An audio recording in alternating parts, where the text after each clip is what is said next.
وعن جابر بن سمرة رضي الله عنه جابر بن سمرة روایت ده ان رجلا سأل النبي صلى الله عليه وسلم چې یو سړی تاسو کو د نبی صلی الله علیه وسلم نه چې اتوزع من لحوم الغنم اذا او د کومه د غوخو د ګړو بيزو نه غنم ګړو بيزو ته ویل شي قال پیغمبر تو فرمایل ان شئت که خو خلی شي که تا خو خش نو د کوا دې اختیار دی او که خو خدي شاړو لکوم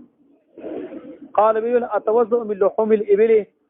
اذا او د کومه د غوخو د خانونه قال نعم او اخرجه مسلم دا حدیث امام مسلم نقل کړی دی حدیث تا مسئلے معلومین حدیث چې مسئلے معلومین دا معلومین یو ګړي بيزي یعنی د خوان نه علاوه نور ماکول اللحم حیوانات ګړي بيزي غواګانی وغیرہ میخي فين یو دا یو خوان دي د ګړي بيزي غواګانی وغیرہ د دې غوخه چې کله وخړل شي د دې په او داس کولو کې اختیار دی مستحب دی او داس لازم نه دی او داس په ماتيږي نه کوي یو خیره او یو خوان دي نو د اوغه چې کله چاو خوړل نو لہذا په دې باندې د سماتيږي او د حدیث کې دا مسله ذکر کړل شوی دا نو دلته اوس دا مسله اختیار لري په ابتدا د اسلام کې دا حکم وو چې کم شی په اور باندې پوښ کې شي نو دا غینه او د کول مستحب لکه دا په حدیث کې راغلی ابو داود ټول کې راغلی توزع مما مست النار او د کوي د هغه څنګه چې اور متکړې من اور پخ کړي بیا دا حکم منسوخ شو ډیر شي دلایل شته په دې کې ان شاء الله بخاری کې ومنګویو خو د یو روایت جابر بن عبد الله غبه کې بالکل صریح دی چې فرمایي کان اخر الامرين من رسول الله صلی الله علیه وسلم ترک الوضوء مما مست النار اخري کار د نبی علیہ السلام هغه داو کوم شی ور مسکړې دا غینه او د سکول دا پرې خوذلی واغه دې باندې او دسه نه ماتي یو اوخان دی ګورې نو اوخان چې کله دغه غوخه سره استعمال کی نو لہذا دی باندې او د سکی هغه ماتي دی باندې او د سکی ماتي دلیل په هغه دا حدیث دی او په دې باب کې نور حدیثونه مشتري ښه دوه حدیثونه په دې باب کې نقل لي چې د وخان غوخه خوړل لدي سره او د اغمادي دیو جن اکثر شوافی هم په دې باندې قول کړل کې امام شافعي خپل دې قائل نه دي لیکن امام بهقي هغه دې قائل له ابن حبان قائل ابن خزیمه دا شوافی ته منسوب دي خو بیا امام بهقي نقل کړی چې امام شافعي دي کچرته په دې کې صحیح حدیث ثابت شو نو زه په قول کومه امام بهقي وي قد ثبت فيه الحديثان دو حدیث به ثابت دي وي لہذا موږ په دې قول کو چې په دې باندې او د سکی ماتيږي نو د جمهور اهل الرای دارا چې د وګه خپل شي په دې باندې او د ساغت کی ماتيږي په دې کې د احناف او د مالکیانو قول لاره چې په دې باندې او د سن نه ماتيږي د دې لپاره دلیل څه شری د دې لپاره دلیل اغدارې چې وې دا منسوخ دی وې ځکه منسوخ دی چې دا پاغه وټیم کې دا حکم وو چې کله با کم شي په اور باندې پوښ شو دا نه باودس کې دی شو مونږ یو چې دا خبره کمزوري ذکر چې په دې حدیث کې دواړه ذکر کړی دي د حدیث کې خو د ګړو بيزو خبره ذکر کړو دا یو وارګه پیغمبر اختیار ورکړي او دوه مبارک او تامر کې چې عام او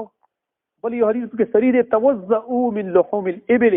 تاسو او دس کوي د غوخو خانونه او د ګړو بيزو نه غیبانه پتا تاسو د لازمه یعنی دوه په یو حدیث کې نقل څنګه یو جمله منسوخ ده بل جمله منسوخ نه ده لہذا دا استدلال بالکل کمزور دی نو غوړه قول هغه دارج د خان غوخه چې څوک استعمال کوي کوم میو پوری کبه خورای ولې وګوري او دارنګ کا غوخه وخوري ولا واز دولو وخوري دا ټول کې سړي دا او د سماتي دي چې ظواهر دي ګوره اهل ظواهر هغه وي چې د وخ ګوره صرف غوخه لري استعمالونه او د سماتي اماتي کواز دا یا بل څه شي استعمال لہذا نه ماتي لره مره وایره نه نه چون کې په سارو کې غالب شي غوخه کنه لہذا ځکه اکثر د غوخي ذکر کېدلی شي نور لره مره وغیرہ ټول ته شاملېږي صرف او صرف اختلاف شودو کې دی شودو شاملي کنه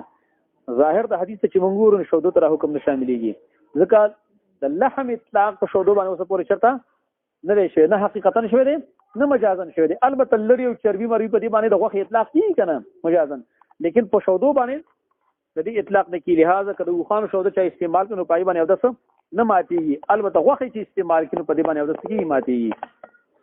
وسو دلته دوه خبره وسو اوري یو خبره د یاد لري چې کم سړی وخان غوخه خرڅي کنه نو غوړې د باندې دا لازم دي چې خلکو ته وځي دا غوخه دا غوړې دې لپاره چې هاته او داس وکي د سی په پټو سترګې به نه خرڅي خاطر باندې دا لازم دي ټول خلکو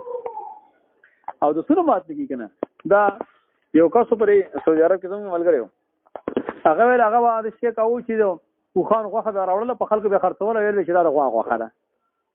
هغه ماته په ټول خلکو بیا د سمونځونه کړی دی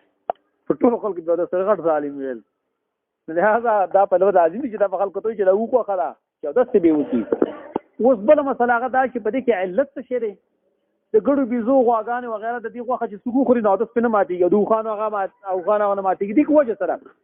یو خلن جواب موږ دا کوو اجمالی چې موږ د خپل پیغمبر د خپل الله تابع چې الله او رسول موږ ته څه موږ باغ مونږ کنه